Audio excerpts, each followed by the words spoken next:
नमस्कार, आप देख रहे हैं उजांग टाइम्स। मैं हूं आपके साथ आकांक्षा मिश्रा। जोशीमठ का नाम तो सुना होगा आपने। वही जोशीमठ जो अपनी प्राकृतिक खूबसूरती से पर्यटकों को अपनी ओर आकर्षित करता है। लोग यहां अपनी जिंदगी की टेंशन को दूर कर धरती के जन्नत में आनंद उठाने आते हैं।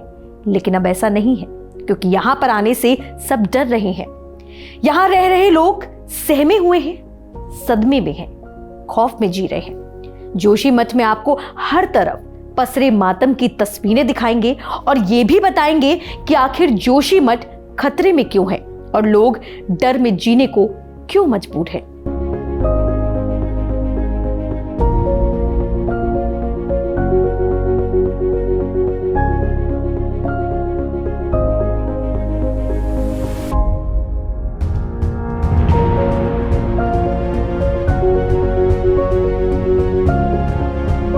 जोशीमठ के जैसे हालात हैं वो वाकई में चिंताजनक है। अब सवाल यही है कि क्या पहले भी ऐसा ही था जोशीमठ? कैसे बना जोशीमठ? धार्मिक और पौराणिक कथाओं के अनुसार भगवान विष्णु ने प्रहलाद की पुकार पर नरसिंह अवतार लिया था और हिरण्यकश्यप का वध कर दिया। लेकिन भगवान नरसिंह का गुस्सा शांत नहीं हुआ। आपको इस रिपोर्ट में हम ये बताएंगे कि कैसे भगवान का गुस्सा शांत हुआ और वो जोशीमठ में विराजमान हुए। जोशीमठ से पांडवों का नाता क्या था, ये भी बताएंगे इस रिपोर्ट में। भूदशाव से जूझ रहा जोशीमठ तो धरती का स्वर्ग माना जाता है। आखिर ऐसा क्या हुआ जो यहाँ तबाही का खतरा लगातार बढ़ रहा है? क्या पहले भी जोशीमठ पर खतरा मंडराया था? ऐसे कई सवाल हैं जो जानना जरूरी है। उत्तराखंड राज्य के चमोली जिले में हिंदुओं की प्रसिद्ध ज्योतिष पीठ है। यहाँ 8वीं सदी में धर्म सुधारक आदि गुरु शंकराचार्य को ज्ञान प्राप्त हुआ था और बद्रीनाथ मंदिर और देश के अलग अलग कोनों में 3 और मठों की स्थापना से पहले ही यहाँ उन्होंने पहले मठ की स्थापना की थी। जोशीमठ को आदि गुरु शंकराचार्य की वजह से ही जाना जाता है। उत्तराखंड के चमोली में स्थित ज्योतिर्मठ या जोशीमठ को बद्रीनाथ भगवान की शीतकालीन गद्दी कहा जाता है।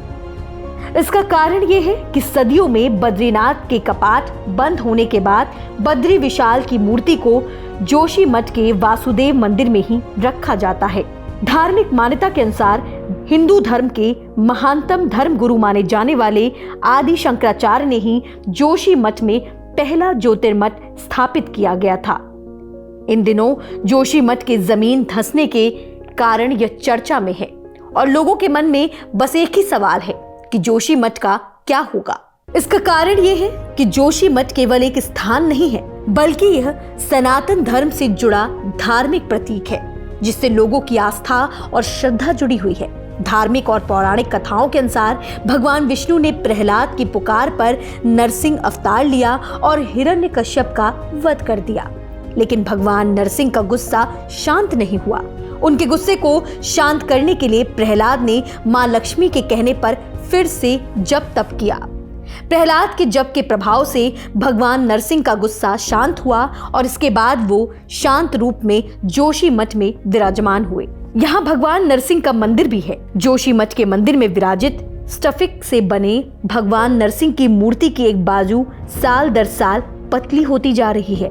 इसे लेकर भी कई मान्यताएं हैं। स्कंद पुराण के केदार खंड के सनत कुमार संहिता में लिखा है कि भगवान नरसिंह की मूर्ति के हाथ की ये बाजू जिस दिन टूटकर गिर जाएगी, तब नर पर्वत और नारायण पर्वत आपस में मिल जाएंगे और बद्रीनाथ जाने का रास्ता भी बंद हो जाएगा। इसके बाद भगवान बद्री विशाल भविष्य बद्री में पूजे जाएंगे। यह स्थान बद्रीनाथ से 19 किलोमीटर दूर तपोवन में है। जोशीमठ से जुड़े पौराणिक कहानी के अनुसार पांडवों ने जब राजपाट का त्याग कर स्वर्ग जाने का निश्चय किया तो उन्होंने जोशीमठ से ही पहाड़ों का रास्ता चुना।